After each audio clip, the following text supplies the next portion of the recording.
आनंद मार्ग मिशन 5 में हमारे सभी दादा दीदी का नमस्कार और स्वागत, शुभकामनाएं। आनंद मार्ग के कुछ विभाजित ग्रुपों ने संस्था के सिस्टम की आड़ में कुछ लोगों को एक्सपेल कर आनंद मार्ग समाज में तहलका मचा दिया है और विभाजित संस्था के अयोग्य तथाकथित पुरोधागण जो पुरोधा प्रमुख, प्रेसिडेंट एवं जनरल सेक्रेटरी के पद पर आसीन है, ऐसे लोग कट्टरवादी मौलवियों की तरह एक्सपेल करने फतवा जारी कर देते हैं। आनंद मार्ग मिशन 5 ऐसे अयोग्य तथा कथित पुरोधागण रूपी कट्टरवादी मौलवियों को जो पुरोधा प्रमुख, प्रेसिडेंट एवं जनरल सेक्रेटरी के पद पर आसीन है, वे लोग शरियाचर पार्ट 1, 2, 3 या प्रोसीड्योर ऑर्डर के किस क्लोज या अध्याय के अंतर्गत किसी भी गृह मार्गी, तात्विक, गृह आचार्य, कपालिक या अवधूत को एक्सपेल करते हैं, जबकि आनंद मार्ग मिशन में किसी को एक्सपेल करने का प्रावधान ही नहीं है। सभी गृह मार्गी और पूर्णकालिक कार्यकर्ताओं की जानकारी के लिए आनंद मार्ग मिशन 5 ने एक्सपेल टॉपिक पर क्रमशः 9 पार्ट में यूट्यूब बनाया है। आपको इन 9 पार्ट जो है 1 बाय 1 करके विस्तार पूर्वक इसमें विवरण मिलेगा आपको। जरूर देखें, सब्सक्राइब करें। सर्वप्रथम हम सभी को आनंद मार्ग प्रचारक संघ के सोसाइटी एक्ट, कॉन्स्टिट्यूशन और चर्याचर को समझना होगा। यदि कोई विभाजित ग्रुप के पुरोधा प्रमुख, प्रेसिडेंट एवं जनरल सेक्रेटरी यह प्रूव कर दे कि उनको किसी गृह मार्गी, तात्विक या गृह आचार्य, कपालिक या अवधूत को एक्सपेल करने का अधिकार आनंद मार्ग प्रचारक संघ की चर्याचर देती है, तो आनंद मार्ग मिशन 5 उनके चैलेंज को स्वीकार करेगा और उसी पल से अपने आर्टिकल लिखना बंद कर देगा। आनंद मार्ग मिशन 5 सभी गृह मार्गियों और WT होल टाइमर पूर्णकालिक कार्यकर्ताओं को आनंद मार्ग मिशन और आनंद मार्ग प्रचारक संघ की शुरू से लेकर आज तक की पूर्ण सत्य घटित क्रियाकलापों की जानकारी देने के लिए वचनबद्ध है। गतांक से आगे पार्ट 3 एक्सपल्सन, निष्कासन के पार्ट 3 में हम लोग डिस्कस कर रहे हैं। बाबा किसी भी गृह मार्गी, तात्विक, आचार्य या अवधूत को एक्सपेल क्यों नहीं करते हैं? क्या वह कर नहीं सकते थे? बाबा जो भी संस्थागत नियम बनाते थे, पहले उसका पालन वह स्वयं करते थे। उसके बाद बाबा नियमों को सबके साथ कड़ाई से पालन कराते थे। उनका एक उदाहरण आपके सामने रख रहा हूं। इस उदाहरण के अतिरिक्त अनेकों उदाहरण भी हैं जिन्हें आवश्यकता अनुसार आपके सामने रखूंगा। यह वर्ष 1980 या 1981 के आसपास की घटना है। तब मैं सेंट्रल में VSS का LFT था। दिल्ली में बाबा RDS ले रहे थे। उस दौरान मुझे 3 दिन के लिए बाबा की विशेष कृपा से उनका बॉडीगार्ड बनने का अवसर प्राप्त हुआ। एक दिन बाबा फील्ड वॉक में गए हुए थे। फील्ड वॉक के पूर्व ही बाबा अपने बॉडीगार्ड को बता देते थे कि उनको कितने मिनट फील्ड वॉक करना है। बाबा के दिए समय के अनुसार जब आधा समय हो जाता था तो बॉडीगार्ड को बाबा को याद दिलाना पड़ता था कि आपका फील्ड वॉक का समय हो चुका है। बाबा उसी वक्त फील्ड वॉक से वापस हो जाते थे। बाबा ज्यादातर 15 मिनट या उनकी इच्छा हुई तो ज्यादा भी। एक बार में फील्ड वॉक में घूमते थे। दिल्ली के इस RDS के दौरान उनको डाइजेशन संबंधित पेट की कुछ समस्या थी। इसके बावजूद भी बाबा अपना फील्ड वॉक में जाना नियमित जारी रखते थे। हाँ, फील्ड वॉक के समय में थोड़ी कमी अवश्य कर देते थे।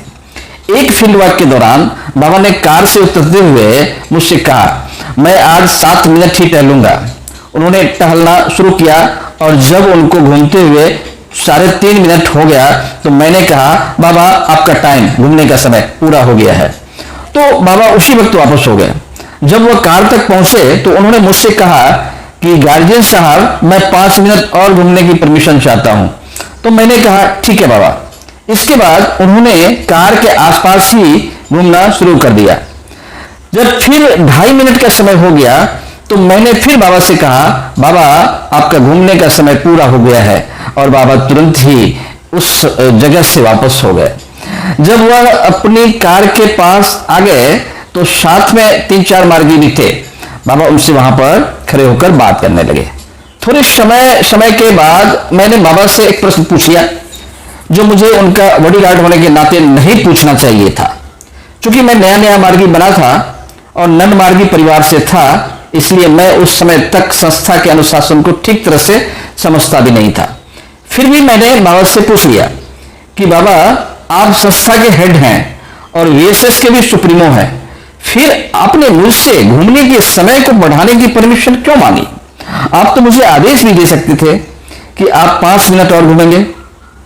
बाबा ने मुझे जो उत्तर दिया उससे हम सभी को शिक्षा लेने की आवश्यकता है। बाबा ने कहा, देखो मैं नियम बनाता हूं, यदि मैं ही अपने बनाए हुए नियम को तोड़ूंगा तो दूसरों से नियम किस तरह से पालन करवाऊंगा। मेरा इस दृष्टांत को शेयर करने का मकसद यह बताना है कि बाबा नियमों के प्रति कितने सजग थे। वो संस्था के नियमों का दूसरे से पालन करने से पहले स्वयं उनका पालन कर एक उदाहरण प्रस्तुत करते थे कि हमें अनुशासन मानना चाहिए, नियमों का पालन करना चाहिए। परंतु दुर्भाग्य से संस्था के वर्तमान का करता धरता अनुशासन और नियमों का पालन तो दूर, उनकी खुली अवहेलना कर रहे हैं। बाबा चाहते तो संस्था के अंदर जो सीबीआई इन्फॉर्मर है, इमरजेंसी के बाद संस्थागत जांच में उनके सीबीआई इन्फॉर्मर का आरोप सिद्ध होने के बाद उनको संस्था से एक्सपेल कर सकते थे, परंतु उन्होंने ऐसा नहीं किया। उनके लिए कई सजाएं निर्धारित की गई, जिनमें सन्यासी की दोबारा ट्रेनिंग भी शामिल था, लेकिन उन्हें एक्सपेल नहीं किया। क्यों? क्योंकि आनंद मार्ग चर्याचर में किसी भी गृही मार्गी तात्विक आचार और अवधूत को एक्सपेल करने का नियम बाबा ने बनाया ही नहीं है। आपके समक्ष एक और उदाहरण प्रस्तुत करता हूं। वर्ष 1971 के आसपास एक पूर्णकालिक कार्यकर्ता से बहुत बड़ा अपराध होने वाला था। वो बाबा के विरुद्ध कोर्ट में झूठी गवाही देकर बाबा को आरोपी बनाना चाहता था। उसको भी बाबा ने संस्था में कार्य करने का मौका दिया और बहुत समय तक संस्था के एग्जीक्यूटिव पोस्ट पर रखकर उनसे काम लिया, लेकिन बाबा ने उसको बड़ा पाप करने से पहले ही बचा लिया और संस्था में ही रखा। इन सब के बावजूद भी बाबा ने उस पूर्णकालिक कार्यकर्ता को एक्सपेल नहीं किया, क्योंकि आनंद मार्ग संस्था में किसी गृही मार्गी तात्विक आचार या अवधूत को एक्सपेल करने का नियम ही नहीं है। फिर बाबा चर्याचर के विरुद्ध कैसे जा सकते थे? यहां पर मेरा यह कहने का मकसद है कि संस्था में किसी भी विभाजित ग्रुप के पुरोधा, प्रमुख, प्रेसिडेंट एवं जनरल सेक्रेटरी या संगठन का संचालन करने वाले तथा कथित पुरोधाओं को किसी भी गृही मार्गी तात्विक आचार्य एवं अवधूत को एक्सपेल करने का अधिकार न तो संस्था का सोसाइटी एक्ट और न ही संस्था की चर्याचर देती है। सोसाइटी के संविधान और चर्याचर को विस्तार से जानने के लिए अगले अंक की प्रतीक्षा करें। अगले अंक में जारी आचार्य मंत्र चेतनानंद अवधूत। नमस्कार, धन्यवाद सुनने के लिए और निश्चित रूप से सब्सक्राइब करें। एक एक अक्षर शब्दों को समझे, पूर्णतया सत्यता के आधार पर उपस्थित आपके सामने है। धन्यवाद, नमस्कार।